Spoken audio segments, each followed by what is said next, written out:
امریکی سینٹ نے ایران کے خلاف جنگ روکنے کی کوشش ناکام بنا دی ہے۔ سینٹ میں صدر ڈونلڈ ٹرمپ کے جنگی اختیارات محدود کرنے کی قرارداد مسترد کر دی گئی ہے۔ 100 رکنی سینٹ میں قرارداد 47 کے مقابلے میں 53 ووٹوں سے مسترد کی گئی ہے۔ ڈیموکریٹس اور ریپبلکنز دونوں پارٹیوں کے سینیٹرز کی جانب سے پیش کی گئی قرارداد میں مطالبہ کیا گیا تھا کہ ایران پر فضائی حملے روکے جائیں اور ان حملوں کے لیے کانگریس سے منظوری لی جائے، تو امریکی سینٹ نے ایران کے خلاف جنگ روکنے کی کوشش ناکام بنا دی ہے۔ سینٹ میں صدر ڈونلڈ ٹرمپ کے جنگی اختیارات محدود کرنے کی قرارداد مسترد کر دی گئی ہے۔ 100 رکنی سینٹ میں قرارداد 47 کے مقابلے میں 53 ووٹوں سے مسترد کی گئی ہے۔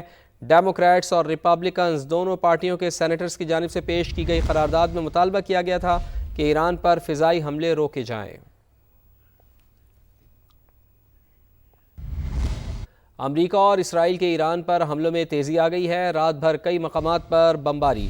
اسرائیلی فوج نے تہران میں فوجی انفراسٹرکچر اور دیگر مقامات پر حملے کا دعویٰ کیا۔ سیکیورٹی کمانڈ مراکز کو بھی نشانہ بنایا۔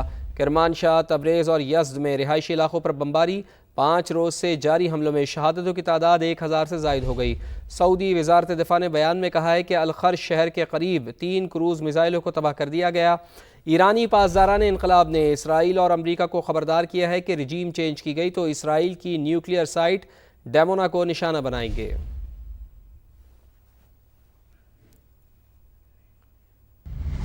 ایسے میں ایران کی جوابی کارروائیاں بھی جاری ہیں۔ اسرائیل کے مختلف علاقوں میں میزائل اور ڈرونز داغ دیے ہیں۔ تل ابیب، حیفا اور یروشلم میں سائرن بج اٹھے ہیں۔ شہریوں کی دوڑیں لگ گئیں، بنکرز میں پناہ لے لی۔ حزب اللہ نے اسرائیلی فوجی مراکز کو نشانہ بنایا۔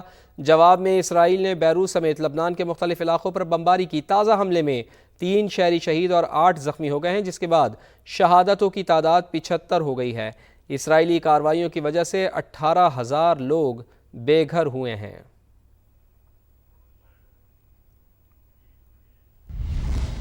اور ابھی اسلام آباد سے خبر ہے، جہاں مارگلا کی پہاڑیوں میں لگنے والی آگ پر قابو پا لیا گیا ہے۔ آپ کو بتائیں کہ ریسکیو اہلکار ایسا بتاتے ہیں۔ کارروائیوں میں انوائرمنٹ ڈائریکٹوریٹ کے 30 فائر فائٹرز نے حصہ لیا ہے۔ آگ مارگلا ایونیو کی رینج میں لگی تھی۔ ترجمان ضلع انتظامیہ کا ایسا بتانا ہے کولنگ کا عمل یقینی بنانے کے لیے عملہ موجود ہے۔ ترجمان کا ایسا بتانا ہے۔ تو اسلام آباد سے خبر، جہاں مارگلا کی پہاڑیوں میں لگنے والی آگ پر قابو پا لیا گیا ہے۔ قمر المنور ہمارے ساتھ موجود ہیں۔ جی قمر صاحب، بتائیے کیا تفصیلات ہیں آپ کے پاس؟ جی، گزشتہ سب مارگلا کی پہاڑیوں پر یہ آگ لگی تھی اور جس کے بعد آگ کو بجھانے کے لیے جس جگہ پر یہ آگ لگی تھی اس کے ارد گرد کے جو جنگل اور درخت ہے ان کو کاٹ دیا گیا تھا تاکہ آگ جو ہے وہ زیادہ نہ پھیل سکے، لیکن آگ بجھانے میں پھر بھی 3 سے 3.5 گھنٹے جو ہے وہ ریسکیو کا کام جاری رہا۔ اب آگ پر مکمل طور پر قابو پا لیا گیا ہے۔ 30 فائر فائٹر جو ہیں محکمہ انوائرمنٹ کے اس نے شامل ہو کر اس آگ بجھانے میں حصہ لیا۔ تاہم یہ جو آگ ہے یہ مارگلا ایونیو کے رینج میں لگی تھی اور 2 روز قبل بھی یہاں پر ہی آگ جو تھی وہ لگی تھی جس پر قابو پا لیا گیا تھا، لیکن آج آگ کی شدت زیادہ تھی، اسی وجہ سے آگ کو بجھانے میں کافی دشواری کا سامنا بھی کرنا پڑا ہے۔ جی بہت شکریہ آپ کا۔ ابھی اہم خبر آ رہی ہے کہ پاکستان سپر لیگ مینجمنٹ نے فرنچائزز کے ساتھ حتمی شیڈیول شیئر کر دیا ہے۔ ذرائع کا ایسا بتانا ہے پی ایس ایل مینجمنٹ نے 44 میچز پر مشتمل مکمل شیڈیول فرنچائز کے ساتھ شیئر کیا ہے۔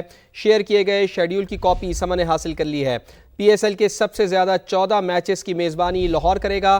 راولپنڈی میں 10، فیصل آباد میں 7، ملتان میں 4 اور کراچی میں 6 اور پشاور میں 2 میچز شیڈیول ہیں۔ پشاور سے میچز ملتان منتقل ہونے کا خدشہ بھی ہے۔ پی ایس ایل 11 کا افتتاحی میچ 26 مارچ کو حیدرآباد کنگز اور لاہور قلندرز کے درمیان ہوگا۔ اسی پر بات کرتے ہیں، ہمارے ساتھ موجود ہیں سما کے نمائندے قادر خواجہ۔ قادر، تفصیلاً بتائیے اس شیڈیول سے متعلق۔ جی بالکل، پاکستان سپر لیگ مینجمنٹ نے 44 میچز پر مشتمل مکمل شیڈول فرنچائزز کے ساتھ شیئر کر دیا، جبکہ شیئر کیے گئے جو شیڈول ہے اس کی کاپی سما نے موصول کی، جبکہ ذرائع میں یہ بتاتے ہیں کہ پاکستان سپر لیگ کے سب سے زیادہ میچز کی میزبانی لاہور کرے گا اور لاہور میں سب سے زیادہ 14 میچز کھیلے جائیں گے۔ راولپنڈی میں 10، فیصل آباد میں 7، ملتان میں 4، کراچی میں 6، پشاور میں 2 میچز شیڈول، جبکہ پشاور سے میچز ملتان ملتقن جو ہے وہ ہونے کا بھی خدشہ ہے۔ اور پاکستان سپر لیگ سیزن 11 کا افتتاحی میچ 26 مارچ کو حیدرآباد کنگز مین اور دفاعی چیمپئن لاہور قلندرز کے درمیان ہوگا، جبکہ 27 مارچ کو کوئٹہ گلیڈیٹرز اور کراچی کنگز لاہور میں مد مقابل ہوں گے۔ پہلا ڈبل ہیڈر جو ہے وہ 28 مارچ کو ملتان سلطان بمقابلہ پنڈیز کے درمیان ہوگا، جبکہ پشاور زلمی بمقابلہ اسلام آباد یونائیٹڈ کے درمیان پشاور میں جو ہے وہ متوقع دوسرا ڈبل ہیڈر لاہور میں 29 مارچ کو کھیلا جائے گا، اور تیسرا ڈبل ہیڈر فیصل آباد اور کراچی میں شیڈول ہے، جبکہ چوتھا ڈبل ہیڈر 19 اپریل کو لاہور اور فیصل آباد میں کھیلا جائے گا، جبکہ پانچواں ڈبل ہیڈر 23 اپریل کو لاہور اور راولپنڈی میں، چھٹا ڈبل ہیڈر 29 اپریل کو لاہور اور راولپنڈی میں شیڈول ہے، جبکہ 30 مارچ 7 اپریل 21 اپریل 1 مئی اور 4 مئی کو آرام کا دن رکھا گیا، جبکہ پہلا کوالیفائر 2 مئی کو راولپنڈی میں کھیلا جائے گا اور پہلا ایلیمینیٹر 3 مئی، جبکہ دوسرا ایلیمینیٹر 5 مئی کو لاہور میں کھیلا جائے گا اور فائنل 10 مئی کو شیڈول ہے، جبکہ ذرائع میں بتاتے ہیں کہ وینیو کا فیصلہ تاحال نہیں ہو سکا اور فائنل مقابلہ یو ایس اے یا یو کے میں کروانے کی بھی تجویز زیر غور ہے، جبکہ ذرائع میں بتاتے ہیں کہ فائنل لاہور میں بھی ہونے کا امکان ہے۔ حتمی فیصلہ اس حوالے سے جو ہے وہ chairman Pakistan cricket board Mohsin Naqvi کریں گے۔ جی بہت شکریہ آپ کا قادر خواجہ۔ اہم خبر کہ بیروت پر اسرائیلی بمباری، مزید 3 شہری جاں بحق ہو گئے ہیں اور 6 افراد زخمی ہوئے ہیں۔ بیروت سے خبر جہاں 24 گھنٹے کے دوران جاں بحق شہریوں کی تعداد 23 ہو گئی ہے۔ لبنانی وزارت صحت کا ایسا بتانا ہے۔ اسرائیلی حملوں میں اب تک 75 شہری جاں بحق ہو چکے ہیں۔ اسرائیلی بمباری سے 434 شہری زخمی ہوئے ہیں۔ لبنانی وزارت صحت کا ایسا بتانا ہے۔ اسرائیلی جارحیت کے باعث 18,000 شہری نقل مکانی پر مجبور ہو گئے ہیں۔ تو بیروت پر اسرائیلی بمباری، مزید 3 شہری جاں بحق جبکہ 6 زخمی ہو گئے ہیں۔ بیروت سے خبر جہاں 24 گھنٹے کے دوران جاں بحق شہریوں کی تعداد 23 ہو گئی ہے۔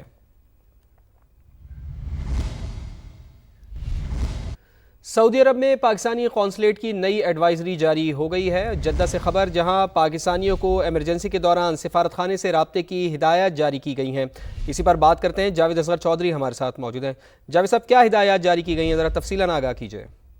جی، مشرق وسطیٰ میں جاری کشیدہ صورتحال کے تناظر میں سعودی شہر جدہ میں پاکستانی سفارت خانوں کا پاکستان کے لیے ایک بڑا اقدام سامنے آیا، جس میں سفارت خانے نے پاکستانی صورتحال کے پیش نظر ہم وطنوں کے لیے نئی ایڈوائزری جاری کر دی ہے، جس کے مطابق سعودی عرب میں پہلے سے موجود اور بالخصوص عمرے کے لیے آنے والے ہم وطنوں کا ایمرجنسی کے دوران فوری سفارت خانے سے رابطے کے لیے کہا گیا ہے، اور اس ضمن میں مزید کہا گیا ہے کہ وزٹر ویزا یا عمرے کی غرض سے سعودی عرب آنے والے پاکستانی کی مدد کے لیے جدہ میں پاکستانی سفارت خانے نے ٹیلی فون اور موبائل نمبر بھی جاری کر دیے گئے ہیں، جبکہ سعودی عرب میں اچانک ایمرجنسی کی صورت کے پیش نظر پاکستانی جدہ میں کیس کی سفارت خانے سے رابطہ کر سکتے ہیں، جبکہ سعودی عرب کو آنے والے پاکستانی کی مدد کے لیے سعودی عرب کے ایئرپورٹ پر سفارت خانہ عملہ تعینات کیا گیا، جبکہ اس حوالے سے بہت شکریہ آپ کا جاوید اصغر چودھری۔